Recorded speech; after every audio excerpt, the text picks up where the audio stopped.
And if you're old like me, then you probably did the same thing back then as me and my friends did.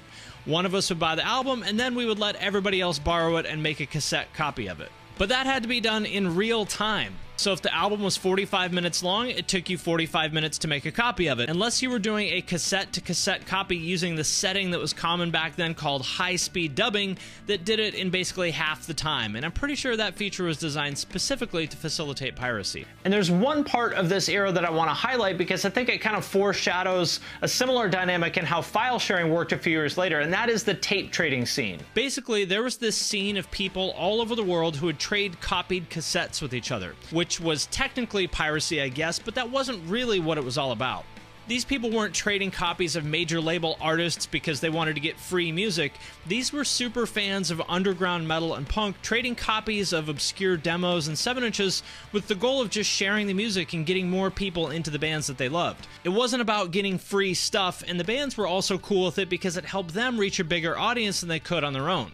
The tape traders would have lists of all the titles in their collection. They'd send those lists to each other and request copies of whatever they wanted. And by doing that, they would assemble their own collection of copied tapes that they would then share with the rest of the tape trading scene. It would just kind of grow from there. Like, I'd get your list, and I would see that you had the Morbid Angel and Incantation demos, and I would trade you copies of those for copies of the Obituary and Creator demos that I had. That was how underground bands built a following back then, and it was happening all through the mail, like actually putting cassettes into an envelope with stamps on it. And kind of a funny little...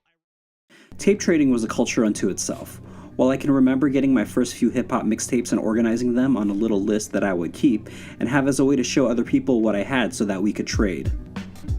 One of the reasons I started doing auto-reverse was to talk about shared experiences, one of which was meeting other tape collectors and DJs on forums and trading hot mixtapes that way. At the risk of sounding like an old man, mixes are distributed with a lot more ease these days, just by virtue of the existence of platforms like SoundCloud and Mixcloud. I'm not knocking them because those are incredibly viable ways to get your DJ mixes out to people who wouldn't hear them otherwise. On the flip side, it's also a great way to hear mixes by DJs you wouldn't normally come into contact with, which was a huge part about tape trading. Because of ancient forums like the Invisible Scratch Pickles message board, and later, Soulstrut, I was able to acquire quite a collection of tapes in my young DJ life. There are a lot of parallels in how the punk, hardcore, and hip-hop communities were built via tape trading, albeit during different eras. As Finn mentioned, a lot of punk tape trading was built on self-distributing distro lists.